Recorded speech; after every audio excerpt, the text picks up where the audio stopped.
Well, it's a great time to build market share if you're a top sales performer or any sales rep. Yeah. I mean, the time has never been better, and I think, to your point, the customers are looking. Sure. And they want solutions, and the person that can bring them those solutions is the person who's going to own that business over the long term and own that relationship. Yeah. Now, one of the things that I think concerns a lot of people, and I've certainly heard this, in the healthcare business where I came from, as well as in the animal health business, the advent of technology. I mean, certainly you've got the internet. Yeah. And the internet has made, pricing, pretty much transparent. Sure. You can find a product cheaper anytime you want to look for it if you want to spend the time. Yeah. So salespeople are up against, maybe a different landscape than they were, 5-10 years ago. Right. And talk a little bit about, how the internet and technology is affecting the role of salespeople, or how it maybe should affect their role. And then maybe a little bit about how they can use technology to their benefit, to maybe garner more customers and grow their business. Sure. Okay, we're going to give you, how about social networking media 101? Bring it. Bring it. Because there's a lot of questions out there. What are even the terms? What's Twitter? What is this tweeting and Twitter and Facebook? Might see my kid on Facebook. You're telling me in business I need a Facebook page? Your kid's ain't. Your kid is on Facebook. Just he better not be. But blogging and all these things. And so the first thing I recommend you do, first let me answer your question. Can technology help your business? Yes, it can. And I want to get back to what I said earlier, is how everyone you touch, I think the people who win the game is who touches the most people in the most positive way.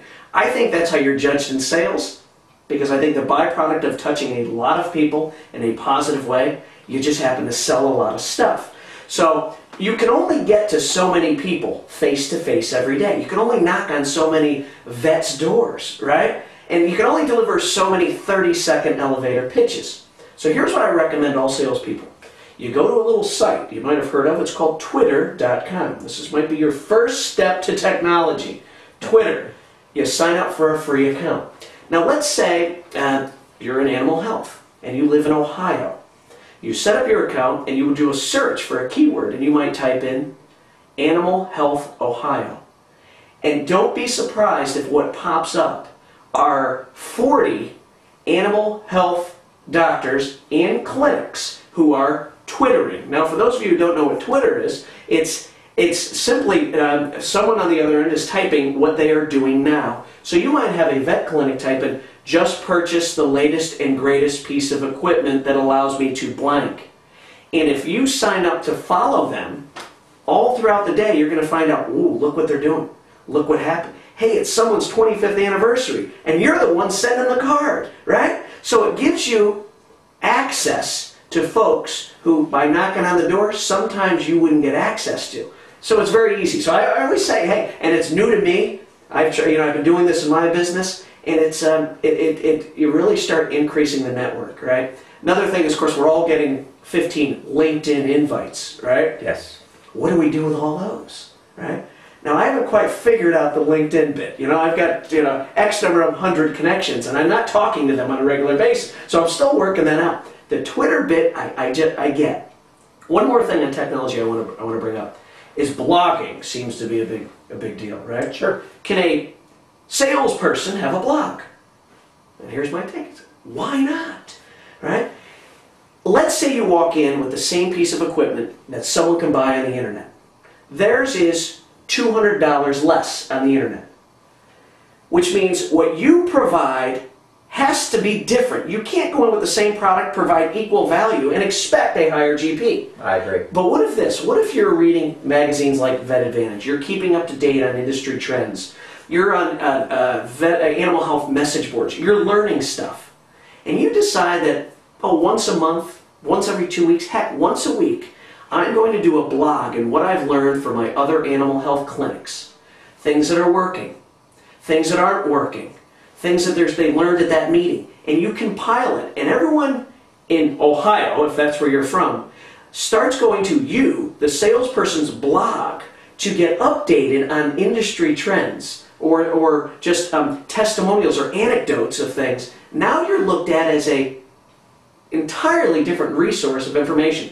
are they going to risk losing you to save $200? And I would say, no. And so those are just some things to start thinking about. You might not dive into them right now, but you better not hide from them, because your tech-savvy competitor, I promise you, is looking for ways to use these tools. I'd agree with you, and I think technology has arrived in a number of different formats that are easy enough for somebody like me, all right? I'm not great at it, Yeah. to go ahead and use effectively. Yeah. And I love the point of using Twitter, to find new customers, and kind of my take on the blog or providing, information of that nature is it's a great way of keeping your current customers with you. Yeah. And in my mind, regardless of industry, when you show up, you want to make sure that your value proposition is strong. Yeah. That you're not questioning, hey, you're $200 higher on that piece of equipment. Why? Well, it's because of the service I provided. Right. Gosh, I came and picked up your sterilizer when it was down, Yeah. and we put in a loaner. I brought that suture over when you needed it in that emergency situation. I got it from another vet, and then replaced it later. Yeah. Not only that, but I brought you solution after solution that have helped you help your patients Right. and generate revenue. Right. Gosh, how much have I helped you do over the last 2 years, 3 years, 5 years? Far more than the extra $200 that you're going to pay for that piece of equipment. And you know what? We have to eat. If we can't mark something up and make a decent profit on it, we can't be in business. Back to the point, though. You better be willing to do those things to command a higher GP.